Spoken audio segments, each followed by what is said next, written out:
வாகனம் என்பது முதல் மாரிமுத்தானெல்லாம் கோச்சிக்கிறாங்க எல்லாருக்கும் அனைவருக்கும் தான் சொல்லியிருக்கேன். ஒருத்தருக்கா கொடுத்தார் இல்லை ஊருக்காக கொடுத்தார். எனது நன்றியை தெரிவித்துக் கொள்ளுகின்றேன். கொடுக்கிற காரை இனோவா காராக கொடுத்தால் நன்றாக இருக்கும் என்று பின்னால் இருக்கின்ற உறுப்பினர்கள் சொல்லுகின்றார்கள். கல்லூரி படிக்கும் போது காதல் தோல்வி, வேலையும் இல்லை காரும் இல்லை. இன்னைக்கு வேலையும் கொடுத்திருக்காரு தலைவர், காரும் கொடுத்திருக்காரு. ஒவ்வொரு தடவையும் காவலர் பணியாளர்கள்லாம் கேட்பாங்க, யார் நீங்கள் எம்எல்ஏன்னு சொல்லுவேன். ஐடி கார்டெலாம் எடுத்து காமிச்சாலும் நம்ப மாட்டாங்க. ஸோ அதனால இன்னும் சில பேர் இருக்கிறார்கள், சொல்லத்தான் நினைக்கிறேன் ஆனால் சொல்ல முடியவில்லையே என்று எங்களும் இருக்கின்றார்கள். தலைவர் அவர்களே, மழை கொடுக்கும் குடையும் ஒரு 2 மாதம், வருஷத்துல 2 வாட்டி தான் மழை பெய்யும். வயல் கொடுக்கும் குடையும் ஒரு 3 மாதம், பசு கொடுக்கும் குடையும் ஒரு 4 மாதம். பார்த்திபனாம் எங்க முதல்வருக்கோ 4 மாதம். அத்தனை ஆண்டுகள் கழித்து ஆவின் கொள்முதலை ஏத்தி இருக்கிறாரு, மருத்துவ அறிவிப்பு தந்திருக்கிறாரு. எதிர்கட்சி எம்எல்ஏக்களுக்கும் ஒரு காரும் உதவியாளரும் தந்திருக்கிறார் என்று சொன்னால் அவரை இருக்கரம் கூப்பி வணங்குகிறோம். இது எம்எல்ஏக்களுக்கு மட்டும் இல்ல, மறைமுகமா எத்தனை பேருக்கு பயன் தரும் பாருங்க. ஓட்டுநர்களுக்கு வேலை, உதவியாளர்களுக்கு வேலை, சுற்றி சுற்றி பம்பரமாய் வேலை செய்வதற்காக ஒரு மிகப்பெரிய வாகனத்தை தந்திருக்கிறார். என்ன தருவார், எதை தருவார் என்றுவர் எண்ணும் முன்னே பொன்னை தருவார், பொருளை தருவார். போதாது என்றால் தன்னையே தரக்கூடிய தமிழ்நாடு முதல்வருக்கு நன்றி.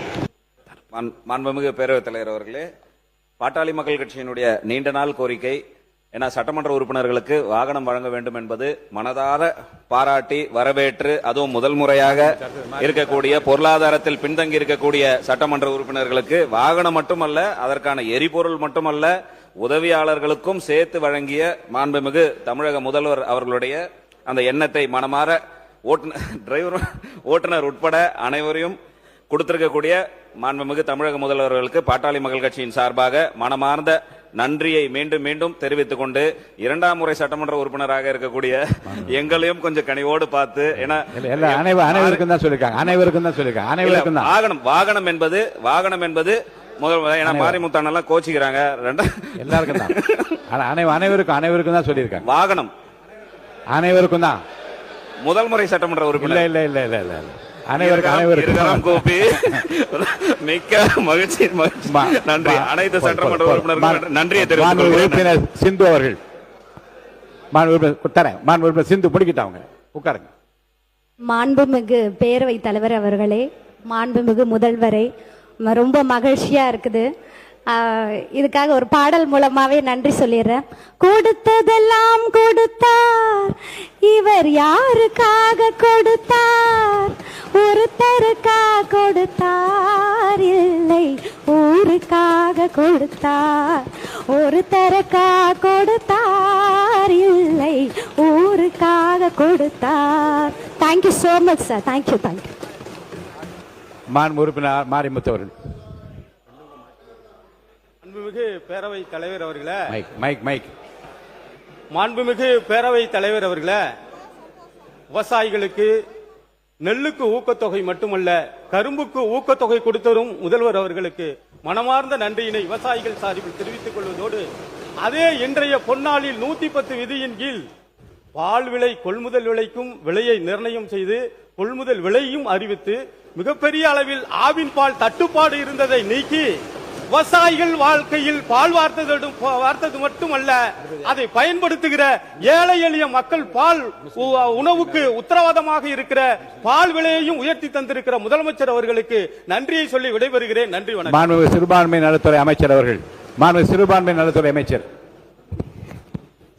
மாண்புமிகு பேரவைத் தலைவர் அவர்களே, மாண்புமிகு முதலமைச்சர் அவர்களே, மாண்புமிகு சட்டப்பேரவை உறுப்பினர்களே, ஒரே நாள்ல இவ்வளவு இன்பதிர்ச்சியை கொடுத்தா எப்படி எங்களுக்கு தாங்கிறதுனே தெரியல. உள்ளபடியே இந்த பால் விலைக்கு 300 கோடி ரூபாய் ஒரு வருஷத்துக்கு செலவு, எவ்வளவு பெரிய அறிவிப்பு.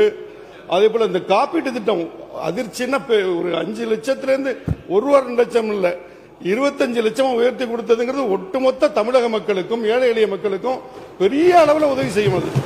அதுக்கு அதை விட தாண்டி சட்டமன்ற உறுப்பினர்களுக்கான வாகனம், உதவியாளர், தொடர்ச்சியா எல்லா உறுப்பினரும் பல ஆண்டுகளாக இந்த சபையில கேட்டுக்கிட்டு இருந்த கூட ஒரு கோரிக்கையை நிறைவேற்றுறதுக்கு மாண்புமிகு முதலமைச்சர் அவர்களுக்கு இந்திய யூனியன் முஸ்லீம் லீக்கின் சார்பிலே நெஞ்சார்ந்த நன்றியை தெரிவித்து விடைபெறுகிறேன். நன்றி.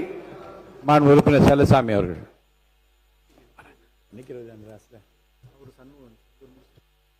உரிய நாளிலே 110 விதியின் கீழ் நெல்லுக்கு விலை, கரும்புக்கு விலை, அதேபோன்று இன்றைக்கு மருத்துவத்துறையிலே அதிகமான இடங்கள் உட்பட, அதேபோன்று கல்லூரியிலே சேர்க்கை உட்பட அப்படிப்பட்ட அறிவிப்பு எல்லாம் அறிவிக்கப்பட்டு இன்றைக்கு பால் விலைக்கு கூட, பால் கொள்முதல் விலைக்கு கூட அதிகமான விலையை அறிவித்திருக்கக்கூடிய முதலமைச்சர் அவர்களுக்கு மார்க்சிஸ்ட் கம்யூனிஸ்ட் கட்சி சார்பில் நன்றியை தெரிவித்துக் கொள்கிறேன். வாகனம் சம்பந்தமாக அனைவருக்கும் கொடுக்கப்பட்டு சொல்லியிருக்கக்கூடிய அந்த விஷயம் இன்பமாக இருக்கிறது. மார்க்சிஸ்ட் கம்யூனிஸ்ட் கட்சியை பொறுத்தவரையில் ஏற்கனவே முன்காலத்தில் அவர்களுக்கு ஊதியம் உயர்த்தப்படுகின்ற நேரத்திலும் இது போன்ற சலுகைகளை கொடுக்கின்ற நேரத்திலும் மக்களுடைய வரிப்பணத்திலிருந்து கொடுப்பது என்பது அதிகமாக ஏற்புடையது இல்லை என்பதை சொல்லுவோம். ஆனால் ஒட்டுமொத்தமாக இந்த முதலுடைய மனதார இந்த எண்ணத்தை என்பது பாராட்டுகின்றோம். எங்கள் கட்சியுடைய நிலைப்பாடு சம்பந்தமாக என்ன என்று கேட்டு அதை நாங்கள் உட்படுவோம் என்று சொல்லி வாழ்த்தி உங்களுடைய அறிவிப்புக்கு நன்றி கூறி என்னுடைய உரையை முடிக்கிறேன். மாண்பு உறுப்பினர் திரு எஸ் காமராஜ் அவர்கள். மாண்புமிகு பேரவைத் தலைவர் அவர்களே, நம்முடைய மாண்புமிகு முதலமைச்சர் அவர்கள் 110 விதியின் கீழ் அறிவித்திருக்கிற ஒவ்வொரு திட்டங்களும் அற்புதமான திட்டங்கள். முதலிலே விவசாயிகளுக்கு ஊக்கத்தொகை. இன்றைய காலை பால் கொள்முதல் என்றவுடன் எங்களுடைய தொகுதியில் போகிற போக்கெல்லாம் மன்னாரில் மிகப்பெரிய பால் உற்பத்தியாளர்கள் கூட்டுறவு சங்கம் இருக்கிறது. மிகப்பெரிய சங்கம் அது. மன்னாரில் இருக்கிற பால் உற்பத்தியாளர் சங்கம், தமிழகத்தில் இருக்கிற பால் உற்பத்தியாளர் சங்கங்கள், அது ஒரு சொல்லிக் கொள்ளுகிற சங்கம். அங்கே பால் உற்பத்தியாளர்கள்லாம் முதலமைச்சரிடம் நீங்கள் சொல்லுங்கள், நீங்கள் பேசும்போது முதலமைச்சர் உற்று நோக்குகிறார், சிரிக்கிறார், அவரிடம் சொல்லுங்கள் என்று கோரிக்கை வைத்தார்கள். அந்த கோரிக்கையை நிறைவேற்றி கொடுத்திருக்கிற உங்களுக்கு எனது நெஞ்சார்ந்த நன்றியினை மன்னார்குடி சட்டமன்ற தொகுதியின் சார்பாக தெரிவித்துக் கொள்கிறேன். இன்றைக்கு அறிவித்திருக்கிற 110 விதி அற்புதமான திட்டம். இப்ப கூட சொன்னாங்க 2 நாளைக்கு முன்னாடி முதல் சட்டமன்ற உறுப்பினர், எல்லாரும் ஆச்சரியப்பட்டாங்க. இங்க நம்முடைய முதலமைச்சர் அனைத்து சட்டமன்ற உறுப்பினர்களுக்கும் கார் உதவியாளர் என்று சொன்னவுடன், டிரைவர் என்று சொல்லவுடன் உள்ளபடியே அனைவரும் சந்தோஷமாக இருக்கிறார்கள். நிறைய பேர் 4 கார் 5 கார் 3 கார்லாம் இருக்கு. என்னகிட்டையும் கார் இருக்கு. ஆனா நம்முடைய அரசு கார், முதலமைச்சர் கொடுத்த கார்ல செல்றங்கிற பெருமையோட நாளையிலிருந்து நான் என் தொகுதிக்கு செல்லுவேன். என்னிடையும் 3-4 கார் இருக்கு. ஆனா நம்முடைய தமிழ்நாடு முதலமைச்சர் கொடுத்திருக்கிற காரில் தொகுதியை சுற்றி வரும்போது அதற்கு இருக்கிற ஒரு கெத்து, அந்த எம்எல்ஏ கெத்து, முதலமைச்சர் அவர்களுக்கு நெஞ்சார்ந்த நன்றியை தெரிவித்துக் கொள்கிறேன். வணக்கம். சண்முகன். மாண்புமிகு பேரவைத் தலைவர் அவர்களே, எல்லோருக்கும் இன்ப அதிர்ச்சியை கொடுத்து அமர்ந்திருக்கக்கூடிய நமது மாண்புமிகு முதல்வர் அவர்களே,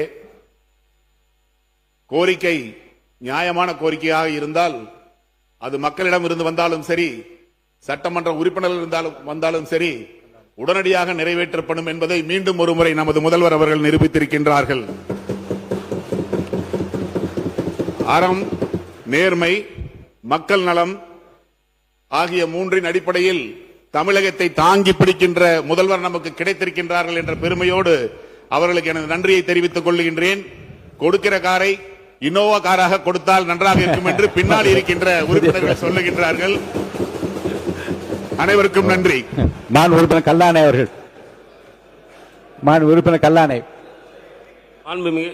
மாண்புமிகு பேரவைத் தலைவர் அவர்களே, தாயுள்ளம் கொண்ட எங்கள் தலைவர் இன்று பால் விலை உயர்த்தியிருக்காங்க. அந்த உற்பத்தியாளர்களை விட முக்கியமா அதில் தாய்மார்கள் அதிகமாக அந்த பணியை செய்யறாங்க. அந்த தாயுள்ளம் கொண்ட தலைவருக்கு முக்கியமாக நன்றி கூறுகிறேன். அதே போல மதுரை அரசு ராசாசி மருத்துவமனைக்கு புற்றுநோய் மையத்திற்கு கொடுத்ததற்கு எங்கள் அன்பு தலைவர் தளபதி அவர்களுக்கு நன்றி கூறுகிறேன். இன்று வாகனம் என்பது அண்ணன் சொன்னது போல சொந்த வாகனங்கள் இல்லாத எத்தனை உறுப்பினர்கள் இருக்காங்க. அப்படி கடன் வாங்கி வாகனம் வைத்திருந்தவர்கள் கூட தமிழக முதல்வர் தங்க தலைவர் தளபதி கொடுத்த வாகனத்தில் செல்வதில் உள்ள கெத்து எதிலையுமே கிடையாது. அவருக்கு எங்களது சிறந்தாழ்ந்த நன்றியை தெரிவித்துக் கொள்கிறேன். மாண்பு உறுப்பினர் சபரி ஐங்கரன் அவர்கள். மாண்புமிகு பேரவைத் தலைவர் அவர்களே, தமிழக முதல்வருக்கும் சட்டமன்ற உறுப்பினர் எதிர்க்கட்சி தலைவர் அலுவலருக்கும் கூட்டணி கட்சி தலைவர் அலுவலருக்கும் என் பணிவான வணக்கத்தை தெரிவித்துக் கொள்கிறேன்.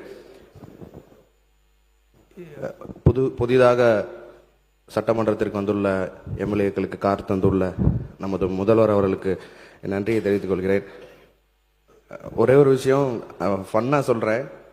நான் கல்லூரி படிக்கும்போது காதல் தோல்வி, வேலையும் இல்லை காரும் இல்லை. இன்னைக்கு வேலையும் கொடுத்திருக்காரு தலைவர், காரும் கொடுத்திருக்காரு.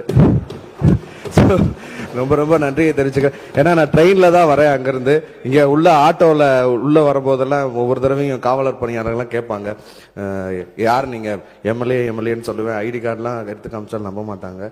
ஸோ அதனால இன்னைக்கு ரெண்டு விஷயத்துல நாங்க ரொம்ப மகிழ்வா இருக்கோம். விவசாயிகளும், மக்கள் பணி செய்யற பசியை போக்குற விவசாயிகளும் சந்தோஷமா இருக்காங்க, மக்கள் பணி செய்யற சட்டமன்ற உறுப்பினரும் சந்தோஷமா இருக்கிறாங்க. ஸோ எல்லாரோட வாயிலாகவும் நான் மிகப்பெரிய நன்றியை தெரிவித்துக் கொள்கிறேன். நன்றி நன்றி. மாண்புமிகு உறுப்பினர்களே, 227 பேர் இருக்கோம். எல்லாருக்குமே நன்றி சொல்ல வேண்டும் என்ற ஆசை தான். ஆனால் 3 மானிய கோரிக்கைகள் இருக்கிறது, மற்ற தீர்மானங்கள்லாம் வருகிறது. இதில் சொல்ல வேண்டும் என்று துடித்து கைகளை உயர்த்தி கேட்டுக்கொண்டிருக்கிற பல பேர் நான் பார்த்து கொண்டிருக்கிறேன். நான் காலம் கருதி, இன்னும் சில பேர் இருக்கிறார்கள், சொல்லத்தான் நினைக்கிறேன் ஆனால் சொல்ல முடியவில்லையே என்று எங்களும் இருக்கின்றார்கள். ஆக பலருடைய உள்ளத்திற்கும் மகிழ்ச்சி அளிக்கக்கூடிய முத்தான அந்த அறிவிப்புகள் மாண்பு முதலமைச்சர் அவர்களே, மாண்பு அமைச்சர் பெருமக்களே மற்றும் அவையின் மாண்பு உறுப்பினர்களே, சட்டமன்ற உறுப்பினர்களின் மக்கள் பணியை மேலும் சிறப்பாகவும் தடையின்றியும் மேற்கொள்ளும் வகையில் அரசு சார்பில் புதிய வாகனம் வழங்கப்படும் என அறிவித்துள்ள தமிழகத்தை முதன்மை மாநிலமாக மாற்றிட ஓயாது உழைக்கும் மாண்பு முதலமைச்சர் அவர்களுக்கு வரலாற்று சிறப்புமிக்க சட்டமன்ற பேரவையின் தலைவர் என்ற முறையில் எனது நெஞ்சார்ந்த நன்றியினை நான் முதற்கண் தெரிவித்துக் கொள்கிறேன். கேட்பதற்கு முன்னரே கொடுப்பவன் தான் அரசன், கேட்ட உடனே கொடுப்பவன் மக்கள் தலைவன். அதற்கு இலக்கணமாக திகழும் மாண்பு முதலமைச்சர் அவர்கள் சட்டமன்ற உறுப்பினர்களின் நியாயமான கோரிக்கையை ஏற்று அரசு சார்பில் புதிய வாகனம் வழங்கப்படும் என்ற அறிவிப்பை நீங்கள் ஒரு வாகனத்தை வழங்கியிருங்கள் என்று மட்டும் நாங்கள் பார்க்கவில்லை, மக்களை நோக்கி செல்லும் எங்கள் பயணத்திற்கு வேகம் வழங்கி இருக்கின்றீர் என்றுதான் நாங்கள் பார்க்கிறோம். சட்டமன்ற உறுப்பினர் என்பவர் சட்டமன்றத்தில் மட்டும் இருப்பவர் அல்ல, தொகுதியின் கடைசி வீடு வரை செல்ல வேண்டியவர், கடைசி மனிதரின் குரலையும் கேட்க வேண்டியவர். வெயிலாக இருந்தாலும், மழையாக இருந்தாலும், பகலாக இருந்தாலும், இரவாக இருந்தாலும் மக்களின் தேவைக்காக களத்தில் நிற்க வேண்டிய பொறுப்பு எங்களுக்கு இருக்கிறது. அந்த மக்கள் பணியை இன்னும் வேகமாகவும் சிறப்பாகவும் மேற்கொள்ளும் வகையில் அரசியல் பாகுபாடின்றி அனைத்து உறுப்பினர்களின் களப்பணியை வேகப்படுத்தவும் அரசு திட்டங்களை கடைக்கோடி மனிதருக்கும் கொண்டு சேர்க்கவும் இந்த அறிவிப்பு ஒரு பெரும் பாலமாக அமையும் என்று நான் கருதுகிறேன். இந்த வாகன வசதியை வழங்கி இருப்பது மக்களுக்காக களத்தில் நிற்கும் மக்கள் பிரதிநிதிகளின் கரங்களை இந்த அரசு எப்போதும் வலுப்படுத்தும் என்பதற்கான மாண்பு முதலமைச்சர் அவர்களின் அரசின் ஒரு முக்கியமான அடையாளமாகும். மக்களின் நாடி துடிப்பை அறிந்த தலைவன் எடுக்கும் ஒவ்வொரு முடிவும் வரலாற்றின் பக்கங்களில் முத்திரையாக மாறும். தலைவர் என்பவர் வழிகாட்டுபவர் மட்டுமல்ல, தன் படையினரை கம்பீரமாக வழிநடத்துபவர் என்ற வரிகளுக்கு ஏற்ப மாண்பு முதலமைச்சர் அவர்களின் தலைமையில் நடைபெறும் இந்த ஆட்சியின் ஒவ்வொரு திட்டத்திற்கும் ஒரு நோக்கம் இருக்கிறது. அது மக்களை அடைவது, மக்களின் வாழ்க்கையை உயர்த்துவது. அந்த வகையில் சட்டமன்ற உறுப்பினரின் களப்பணிக்கு துணை நிற்கும் இந்த அறிவிப்பின் மூலம் மாண்பு முதலமைச்சர் அவர்களை மீண்டும் ஒரு முறை நிரூபித்து காட்டியுள்ளார்கள்.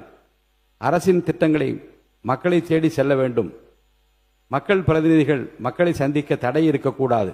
இந்த எண்ணத்தோடு இன்று எங்களுக்கு வழங்கப்படும் இந்த வாகனம் நாளை ஒவ்வொரு தொகுதியிலும் ஒரு புதிய மக்கள் சந்திப்பை உருவாக்கட்டும், ஒரு புதிய குறையை வெளிக்கொண்டு வரட்டும், அதற்கு ஒரு புதிய தீர்வை உருவாக்கட்டும். மக்களுக்காக ஓடுவோம், மக்களுக்காக நிற்போம், மக்களின் நலனில் வெல்வோம் என்று கூறி பால் விலையை உயர்த்தியும் அதேபோன்று மருத்துவத்துறையில் மிகப்பெரிய மறுமலர்ச்சியை நோக்கி வீழ்நடை போட்டுக் கொண்டிருக்கிற அறிவிப்புகளுக்காகவும் மக்களின் தேவையை உடனுக்குடன் நிறைவேற்றும் மக்கள் நல அரசாகவும் சிறந்த நிர்வாக திறனுடன் இந்த மாநிலத்தை வழிநடத்தி செல்லும் மாண்புமிகு முதலமைச்சர் அவர்களின் இந்த அறிவிப்புக்கு மீண்டும் ஒருமுறை இந்த மாமன்றத்தின் சார்பிலும் என் சார்பிலும் எனது மனமார்ந்த நன்றிகளையும் பாராட்டுகளையும் நான்